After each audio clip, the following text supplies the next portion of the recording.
Well, hello. I'm so excited to be here today. Simone here with Bulletproof Business Growth, as always, with some ideas and insights, what to pay attention to when you're growing and scaling your business. And I'm super excited. We have a special guest today, Pete Mohr, definitely more than less. And Pete and I align around a lot of subjects. So we've had a lot of fun talking, and he's got some special things he's bringing to the table. Pete helps business owners transform from owners to operators. We know that conversation, using a variety of frameworks that cut through the chaos and overwhelm of running a business. And this is what's the really exciting part. As a certified exit planner and Kolbe coach, he has refined his tips, tools, and techniques over the last 30 years, sharing them to others like what to help them other oh sorry, I'm screwing this up, to help others live the life they deserve as business leaders, which is what of course we always want. And Pete, as we were talking about, like most of our customers, most of our audience on this podcast, it's the same thing. They're all super busy entrepreneurs. They're running the day to day. They're trying to get out of the grind, but that's always kind of that elusive thing that keeps being the goal, but not necessarily the reality. So one of the things that we found is the more we start talking about it, the more overwhelmed they get. And one of the biggest, of course, needle pushers in this whole thing is getting the right people on the bus in the right seats so that they can get out of the daily grind, out of the day-to-day stuff, and focus more on actually leading and growing and scaling the business. So one of the things that you and I talked about was like, how do you actually gauge people? How do you, like, when you get people on your team or before you even get them on your team, how do you know they're going to be the right fit? How do you know where to put them? And how do you know that they're actually the right people to grow with? Well, there's a lot of questions there, Simone. You can all answer them in one go, Yeah, can't you? yeah, yeah. Sure. If we did, boy, we would be in Bora Bora every day and just Yeah. kind of hanging out, huh? But it there is structure to it, and there is certain definitive ways of moving the ball to get the right people on board. And in my opinion, it starts with really clarity around what it is that you do. And that starts with a promise. And so I've got a whole 5P structure, and we probably won't get into it today, but the whole thing around the promise, and the promise is a little bit different, Simone, than your vision and your mission. And those are Hmm. kind of internally facing. The promise is externally facing because here's something: people only pay money when they see a better life. And I'll Yep. say it again because it's really important. Your promise needs to show the way for that person, for whatever it is you do, whatever it is you sell, your goods or your services. It has to show the transformation from where they are to where they want to be. That's when they're going to put the money down on the table. So when we 100% true. overlay the people that are involved in your sphere of influence, partially your customers, and now we're talking about hiring right fit team members, but also there's all the other outsourced suppliers, all the other people, all the other companies, all the other things that help make your promise come true for your clients. Because if you don't have any clients, you don't have a Right. business. So we're not even talking about team. But when you do start to align the stuff and you're starting to align the right fit team, you're starting to align that culture, the people first have to believe in the promise. Yeah, 100%. We see that a lot. I mean, one of the biggest pain points a lot of our customers have is like, we have these people on our team and they're okay, they're sort of doing the work, but they're just here for a paycheck, really. And right, that's kind of, and I always say, that's not the team you can grow with. Maybe that's the team that you can kind of survive with, right? That you Hmm. can sort of make it through, but it's certainly not. I hopefully we'll have a little time on the end to talk a little bit about, what's beyond being in business as in getting out of business, right? We all want to build the most valuable, efficient, effective, productive business possible For so sure. that when we are ready to get out of it, that there's some nice return there. Mhm. And of course, the team that we build is a huge part of that. So So, big. contrary to popular belief, at most of our clients' levels, right, where they're doing somewhere between 3 and 5 million, a little bit more or less. Yep. But most of the time, when that type of business is being bought, the buyer looks at, hey, who's this team? Am I buying a business that's ready to go with an awesome team that is going to execute no matter if the owner's still there or not? Or am I getting something that I have to basically clean out and restart from scratch? And that's like there's a huge gap in the valuation right there. But that goes back to how do you actually get the right people in the right seats to make sure that they can actually be the instrumental pieces in taking the business forward. So the promise, I totally get that's a huge piece because if everybody believes in the promise and everybody is a reflection of the promise, right? That is holy grail in business right there. You have an awesome team that does the right thing. Now, I don't know that much about Colby, but I also Mhm. know that what I do know is that it helps a lot aligning people around that. So we'd love to hear a little bit more about that from you.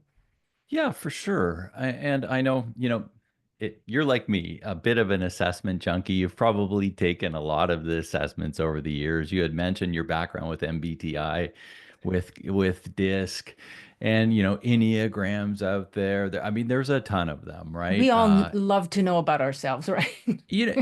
And I think it's healthy. Oh, very much. I mean, there's so Useful. many different things, and we could spend, a half day talking about Colby alone. But as a certified Colby consultant, the biggest things around Colby really is there's three parts of the mind.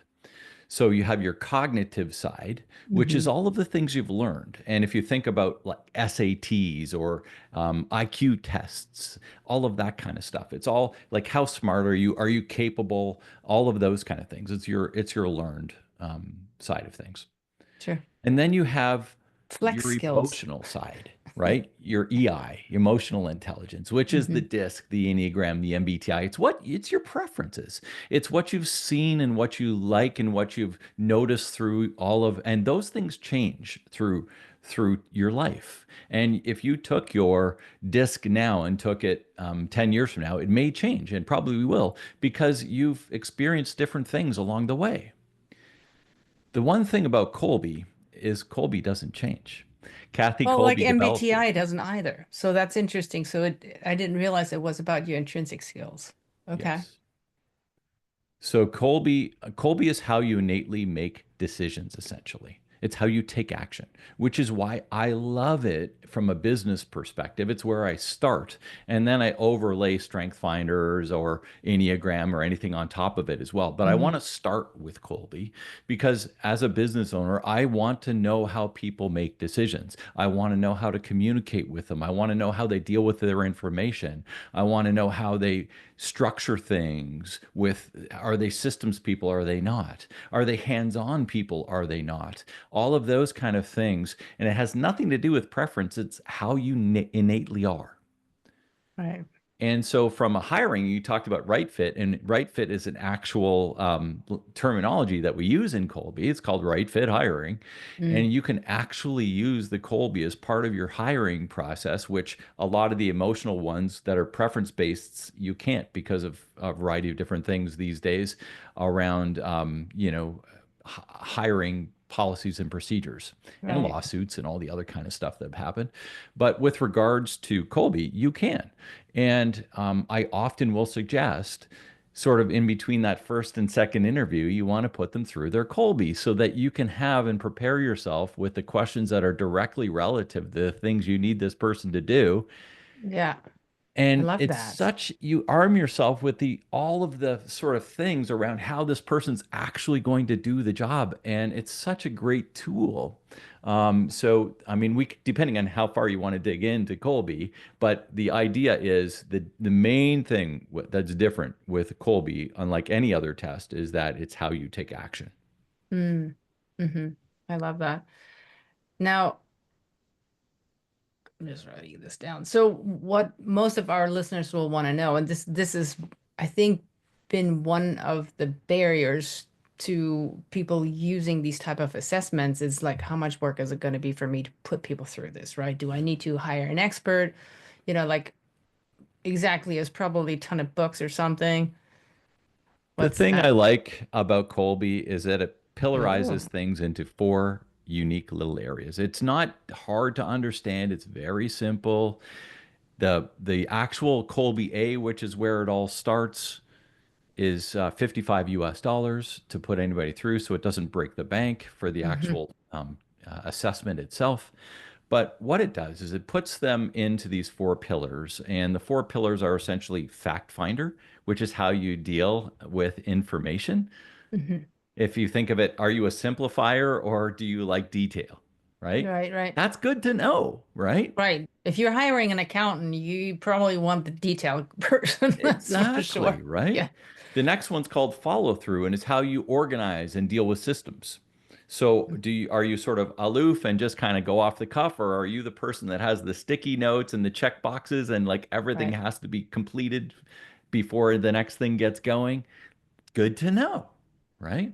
Really important to know in terms of what the position is that you're hiring for. For sure. Yeah. The next one is quick start. And quick start is how you deal with risk and uncertainty. So do you like to keep things the same and like let's take down the risk, let's not rock the boat? Or are you like me and I'm a 9 out of 10 on this one. It's like let's change, let's go. I've got ideas, all this kind of stuff. But if you're dealing if what you need to do is have somebody in risk management, you don't want them a person like me Going all going in over the there saying place. let's rock the boat. Yeah. And the last Yeah. one's called Implementer. And it's basically not can you implement the stuff you're working on? It's got to do more around tangibles. So are you somebody that envisions or are you somebody that actually builds it?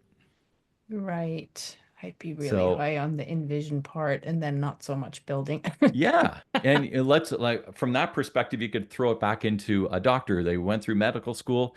Yeah, if you're a brain surgeon, you're probably a high implementer, and if you're a family physician, you're probably one of those people in the envision side of things because you don't want to get in there with your hands as much, right? Right, And the right. other person's like, no, I want to do this. I want to get in there and be really intricate about stuff. I've got a couple of boys who are carpenters. They're high Mm. implementers. They want to use those tools. They want to build the stuff, right? Yeah, good point. And And that so, makes a huge difference in terms of when you're looking at a hiring decision. It's like, do you want somebody who's yeah. the interesting thing is like, especially for entrepreneurs, for business owners, I think they tend to gravitate towards somebody who's just like them.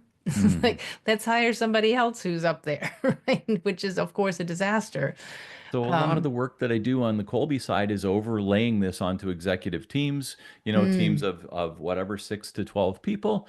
And we start understanding, do you have analysis paralysis in this group? Because everybody's hmm. a high fact finder and everybody's a high systems person and nobody wants to change anything. And so we Right. start looking at the communication structures of the team and we start looking at how process is driven and how things are actually getting done.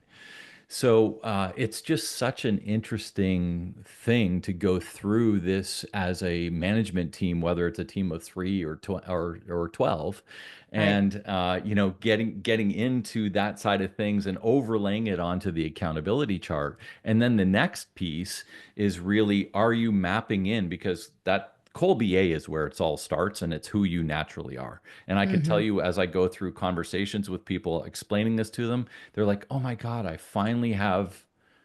finally understand why I do things and I always thought I should be like my dad or my boss or my sister or my cousin or whatever, Hmm. but I'm not."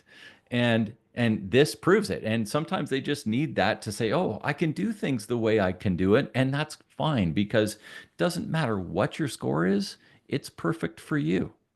Right. Finding your strength and making sure that you stick with that alignment. I've heard people talk about this a lot, the confirmation of who they are. It's like there's nothing Mm, wrong with you. We just have to make no. sure that you're in the right, like in the right position, the right seat, the right situation. Yes. And also that a lot of times that means the right team, the right leader. Yeah. So I'd be curious to know, Pete, I mean, obviously you've done this a bunch of times. Like Yeah. when you take a team through something like that, so Mhm. everybody gets their results, Yeah. what are next steps? So there's a few different ways that we do this, but basically, generally the way I do it with leadership teams is we have a 1 hour meeting kind of to explain all the things about Colby and what they can expect because most of the people haven't even heard of it. Mm-hmm. Even though it's been around 50 years, it's an amazing thing. Then the next piece is we issue those assessments and everybody does their assessment, takes about 15 minutes, 20 minutes, it doesn't take too long. And then typically I hop on a call with each one of them individually to kind of go through their assessment. And then after that, there's other assessments that come into play too. If the company wants to go, there's Colby B and Colby C. Colby B is really around what your expectations of your job is. So let's say your Colby Mm-hmm. A is you. Your Colby B is if I'm a bookkeeper, or what I think I should be doing as a It's bookkeeper. bookkeeping. And then Yes. Colby C is what your boss thinks the bookkeeper needs to do at work. Huh. So now we have gaps between the A and the B, which is who you naturally are and who you think you need to be. We have gaps between the B and the C, which is who you think you need to be and who your boss thinks you need to be. And then we also have the gaps between the A and the C, which is who you naturally are and who your boss thinks you need to be. And we talk about those in a healthy team format. Mm-hmm. And we Yeah, go that's like, actually super is this interesting. is this really what you're thinking? Like, what are you thinking? Why is this a gap here? And like, let's dig into that so that we can have better communication around what the expectations are. And sometimes it says like this person isn't in the right seat. They need to move over. And it doesn't mean they're the wrong person for the business because culturally they're the right fit and all the other stuff. They just need to move to a different seat. Like you said, a different seat on the bus. They're still going in the same direction, right? Mm-hmm. They just might not be in the right seat, and that's okay. But part of that journey is understanding exactly what the expectations are and who you naturally are. And that's what Colby really helps with. So we go through some of that. We go through some better communication as a team. We go through better process management as a team because people see, do, and think things in different ways. Some people like verbal communication. Some people like long emails. Some people won't even look at a long email. They only want bullet points. But Mm-hmm. wouldn't it be nice to actually know? So we do some A to A comparisons. Simone's got her A, Pete's got his A. We're both uniquely different, but now I know how to talk to you or how to communicate with you better. I know what you might be procrastinating because you don't have the information that I need. All of these different things. Like one of the big ones that I use is I pull out a tiny book, like very small book, and then I pull out a medium book, and then I pull out a big book like the dictionary. And I say, if you're like me and only need Cole's notes, you can get away with reading this little book. And for other people, they need this medium level. And for other people, they need the whole dictionary, or else All of they'll it. never make a decision. But I'm let's say the owner of the business and I'm saying, "Okay, well you should be able to make a decision on this little tiny book. I can." And they're saying, Right. "No, I can't. I need the big book." And I'm expecting them to do stuff, but I'm only giving them tiny bits of information. Why is stuff being stopped? It's my own Mm-hmm. fault.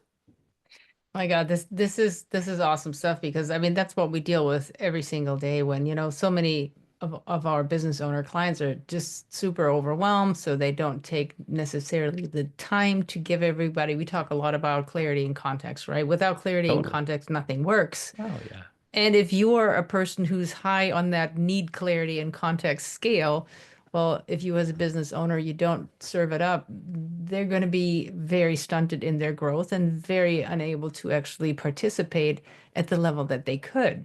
So that's a great take on that. Now, again, from the perspective of a business owner who's already overwhelmed and doesn't have any time, or that's at least what they think they where they are, right? I like It's that. They like you think they don't. well, it's kind of like you don't have the time not to do this. Right. Couldn't agree more. So, but when we look at that reality, so going through the test, like how long does the debrief generally take if you do, decent debrief with people? Like, Well, generally, what we do is we set up, especially if they do the B's and the C's, we set mm, up. I set up a 45-minute meeting with each person. So the first 30 minutes is really going through their actual Colby A and their B, and talking about some of those gaps. And then on the last 15 minutes, we usually bring their boss in. Hmm. And the boss comes in and we talk about the gaps between the B to the C and the C to the A. And that starts the conversation for them to dig further because of course we can only do so much in 45 minutes. So Yeah. if we have 12 people, then we're going to do 12 45-minute sessions. And then after everybody's had their individual sessions, then we go back to the group because we started everything off with the group talking about Colby, and then we're Right. doing the individuals, and now we're going back to the group. And typically this happens over about a month period of time, depending on Mm. how because everybody's busy with meetings and Sure. everything. But we try to get it wrapped in a month.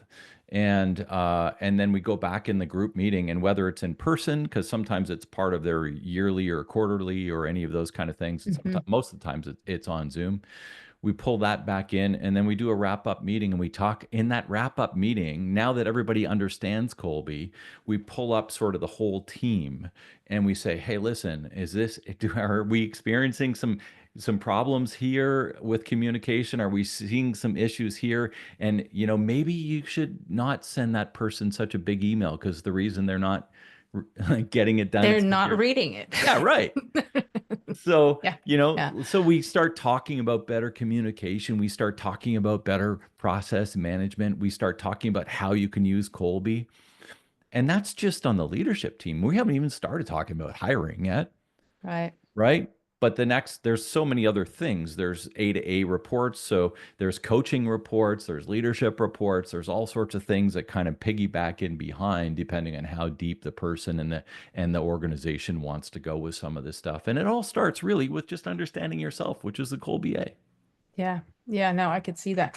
Now, and this is all great stuff. And I think if every company did that, there'd be a lot less friction, a lot more productivity, and everybody would be much happier working together for sure. And everybody would feel more on purpose, which, isn't that what everybody's going for? But so here's another question I have though, because I know our listeners will want to know this. When you've gone through this whole assessment and everybody has this newfound knowledge and Mhm. insights, the biggest issue always is like, okay, so how do we actually implement on this and how do we consistently keep this going, right? But that's always where the big gap happens. So, what are some most successful practices that you have seen in companies in terms of actually using this, implementing this, and then consistently moving it forward? Well, we're recording this on Zoom today, Simone. And we didn't talk about this ahead of time, but what's beside my name? Some numbers. Right. The numbers are 4392, which is my Colby score. Mm, In every Zoom meeting, it's there. And so when I'm talking with other people that have their Colby scores and we share these numbers, I can look at that person's Colby and I can say, "Oh gosh, I got to give this person more information." Or mm, I know there's somebody who's a high risk person or a low risk person, or I know this person's a really big systemized person, so I'm going to say, "Hey, have you got everything you need to build the system here? Like you're happy?" All this kind of stuff, right? So we start using the language around it, mm. and I think this is the big piece because as you expose this, and some people will literally put these on their office doors if you're working in an office situation, they have them sort of always available. We put them on the accountability charts. So when you review your organizational chart at your meetings, which is one of the things that we suggest doing all the time, you're going through that and you're saying, oh yeah, this person needs more information. This person's the system person. This person's got good for ideas.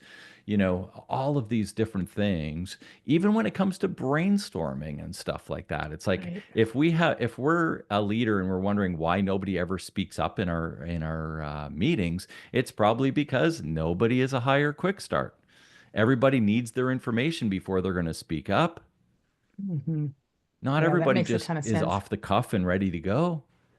Doesn't mean they Yep. don't have valuable content to offer. It's because you're not letting them see what they need to see in order to offer when you're asking them to offer. Right.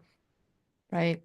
I love this. And I mean, I could see how this is so simple. I love how you did that with your little Zoom tag because that is very clear. If I knew Colby, I would know what that means about Pete. And having that shared language and understanding and context in an organization, no matter if you're, 3 people or 300 people, makes a huge difference, especially when you're 300 people, when you actually don't know people, but you have a quick sort of Oh my personality gosh, it's assessment so easy there. then, Yeah, right? I could And see I can that. look and just say, "Oh, okay." It's almost like I know who I'm talking to, even though I may be on a call with them the very first time.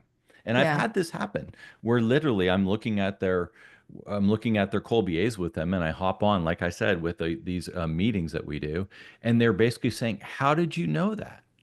And Hmm. it's like, because this is who you are.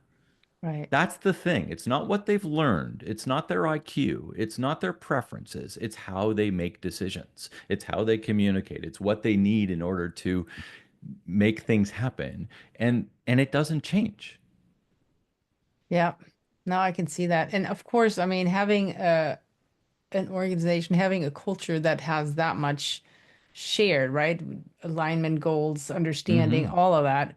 That brings us back to the question we won't have time today to really get Yeah. into talking about exit strategy, but Yeah. we all know, like I said earlier, it's like, hey, exit means we want to make sure that we have an organization that is aligned, that has a lot of value, and that can absolutely actually optimize what you're doing so that when you're ready to go, it's the most valuable organization you could have ever built. So, you've been doing this for a long time, Pete. Yeah. So I'm just curious, what have you seen in terms of turnaround? Like, what have you seen any businesses that came in and they were a complete mess, and then like a year or two later, you're like, oh, we implemented all this stuff, and suddenly they're cranking. I mean, we talked a little bit before we hopped on. I think almost every startup is a mess. And that's part of being in that startup phase for that first 1 to 3 years. It's like you're trying to find your way, you're trying, testing, trying all this stuff until you start working through and the money starts coming in, your promise starts aligning, and profit starts to happen, and some of that stuff. So yeah, I absolutely have. And from the exit planning side, which is sort of my other hat as a certified exit planner, the idea here is that you will, and I'm talking to you, the listener, you will exit your business one day. And when do you start exit planning? You start exit planning today if you haven't already, Yeah. because exit planning is just good business strategy. And most of the listeners here today are business owners. And I'm going to sort of throw this out here because most business owners hang out with business owners. And you probably know someone that has passed away prematurely. Yeah. You probably know someone who got a divorce and it caused the failure of their business. You probably know someone who was in a partnership with another person, and for whatever reason, that partnership and business didn't go well and the business failed. Hmm. You probably know someone who had severe distress through COVID or through some other thing that was sort of unrelated to how they were operating their business, but to excuse language, but shit happens and their business failed. Yeah, You that's the probably know exit you didn't someone want. who's had some sort of disease or some sort of thing that, these issues happen to 50% of the business owners exit because they don't want to, because they have to, because of one of Mm. these things. And you probably know somebody that's happened to. And it's also probable that their business wasn't ready to exit and they left money on the table for the legacy that they were going to leave, or for themselves or for their kids, or for whatever reason they left money on the table there, because not every exit is a planned exit. Yeah. Well, it sounds like 50% of them are not, and that's a really good number to keep in your head if you're not really planning about it. And look, I hear it all the time. And a lot of our listeners I know will relate to this, that the planning doesn't start a year before you're ready to go. It starts at least, I would say, 3 to 5 years before, and then you're already hustling. So I know we had just had an episode a few weeks ago where we talked about exit planning, and there was a big chunk in this, and it's like you need to start planning much sooner than you think. Yes. So, well, thank you for that little nugget. It's been awesome talking with you, Pete. If our listeners, for those of them who would like to know more, find out a little bit more about you, how can they get a hold of you? How can they connect with you? The best way is my main site is Pete Mohr. That's Mohr. So Pete Mohr.com. And all of my other sites for exit planning and Kolbe and simplifying entrepreneurship and everything are sort of underneath that one. You'll be able to find all sorts of free stuff. And you can actually take your value builder assessment there too and see where your range of value is for your business on the exit planning site as one of the things that is a free giveaway too. Oh, fun. I'll try that later. It's always interesting to find out, right? There you go. Thank you again, Pete. And hopefully we can arrange another time and talk more about exit. I would love to do that anytime you're ready. Thanks so much for having me, Awesome. Simone. Make it a great day. Thank you. Have a great day. Bye.